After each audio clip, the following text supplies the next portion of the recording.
세상에는 수많은 인연이 있습니다. 스치듯 지나가는 인연도 있고, 잠시 머물다 가는 인연도 있고, 평생을 함께해야 하는 인연도 있습니다.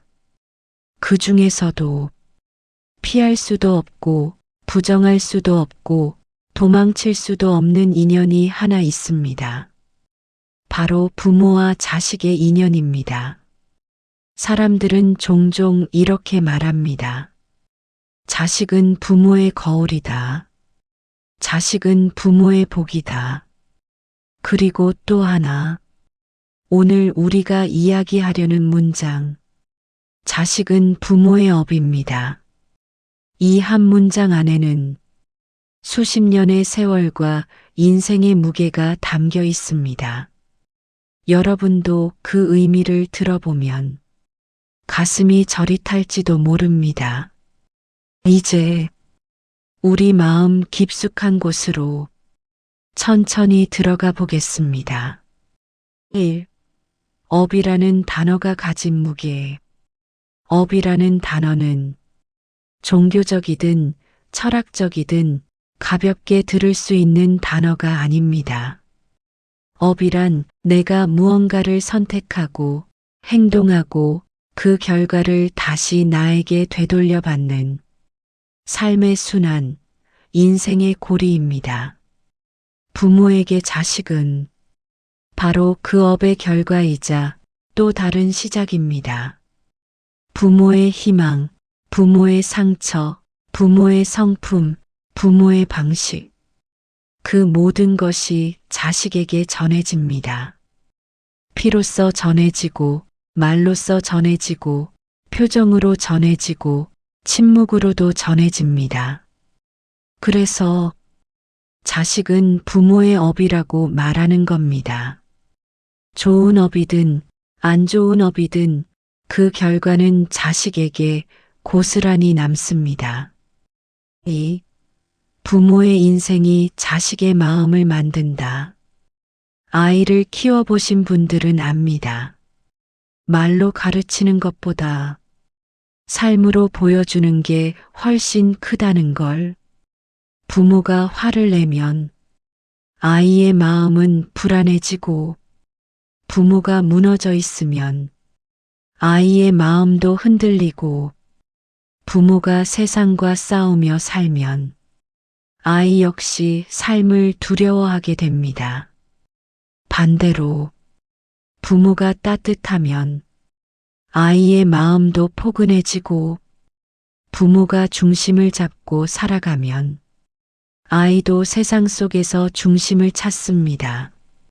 부모가 어떤 마음으로 살아왔는지 그 그림자가 자식의 인생을 따라다닙니다. 그래서 사람들은 이렇게 말하죠.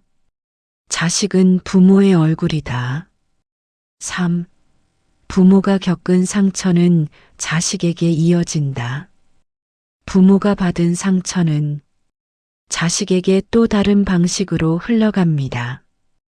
부모가 어렸을 때 사랑을 충분히 받지 못했다면 자식에게도 사랑을 미숙하게 전달합니다.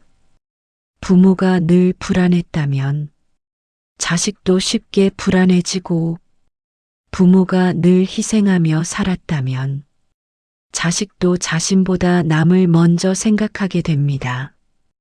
이걸 상처의 대물림이라고 부르죠. 이 대목에서 많은 부모님들이 조용히 숨을 고르고 마음을 내려놓지 못합니다. 내가 힘들게 살아온 게 혹시 아이 마음을 힘들게 만든 건 아닐까? 내 상처가 그대로 저 아이의 상처가 된 건 아닐까? 부모가 이런 생각을 할 때 가슴이 가장 크게 저미는 순간입니다. 그러나 중요한 건 과거가 아니라 지금입니다. 오늘 부모가 달라지면 오늘부터 아이의 마음도 달라집니다. 4. 자식은 부모의 기대이자 두려움이다. 부모는 자식을 바라볼 때 기대와 두려움을 동시에 느낍니다. 잘 되길 바라지만 혹시 잘못될까 두렵고, 행복하길 바라지만 혹시 상처받을까 걱정되고, 그래서 부모의 마음속 가장 깊은 곳에는 늘 한 가지 원이 있습니다. 내가 못 이룬 것, 저 아이만큼은 이루게 해주고 싶다. 내가 겪은 아픔, 저 아이만큼은 피했으면 좋겠다. 이 마음은 거의 모든 부모가 똑같습니다. 그 마음이 깊고 간절해서 때로는 지나치게 간섭하게 되고, 때로는 불편한 잔소리가 되고, 때로는 무거운 기대가 되기도 합니다. 그런데 부모가 놓치고 있는 사실이 있습니다.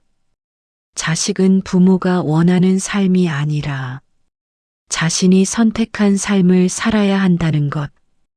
부모의 업은 자식에게 방향을 주는 것이지 길을 대신 걸어주는 것이 아닙니다. 자식은 부모의 미래다.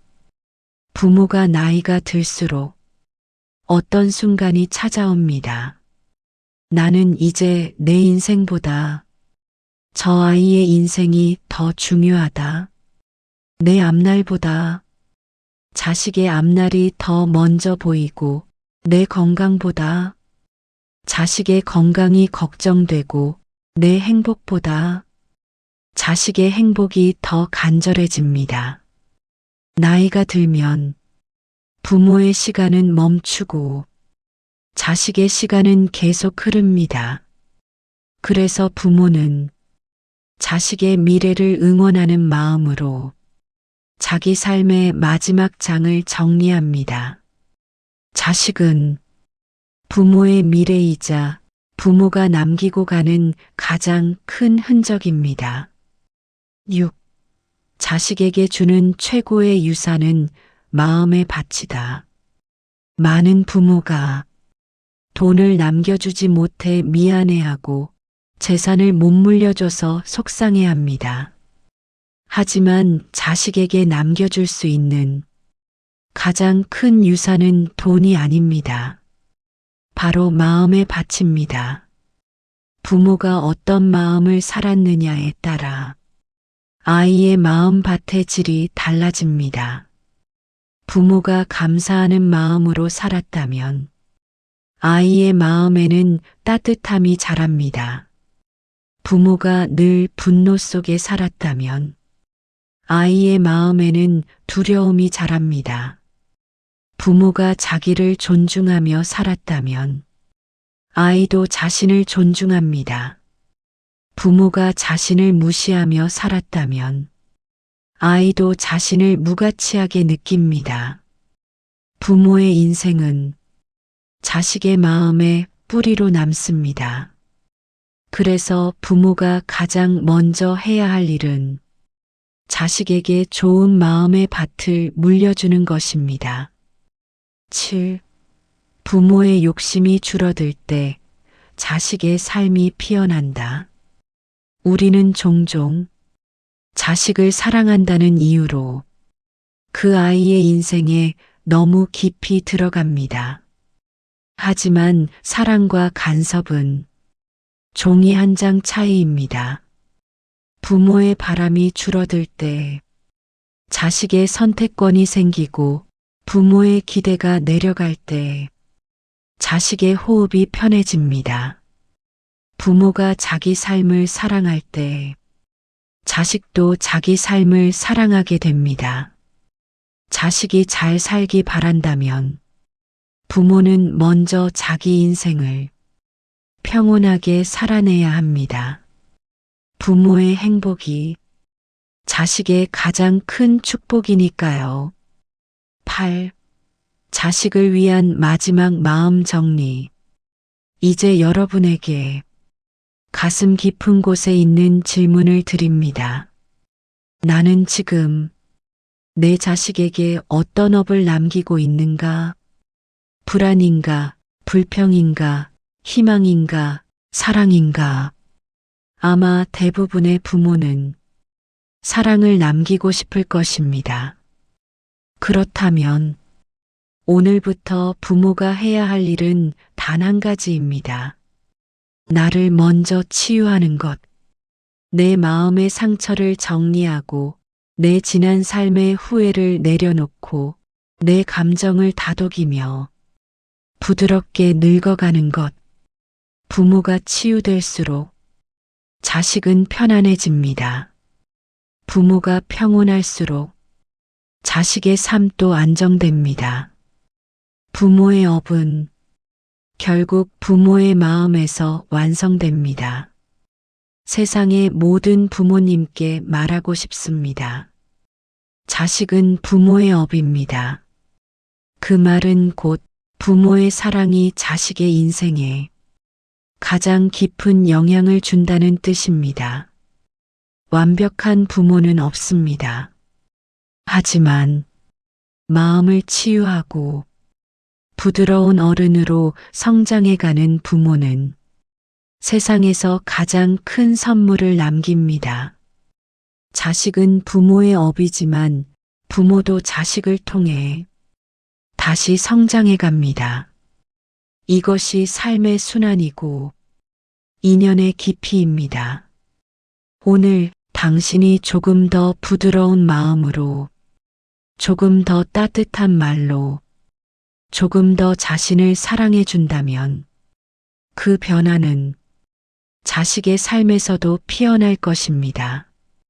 그것이 바로 부모가 남기는 업의 힘입니다.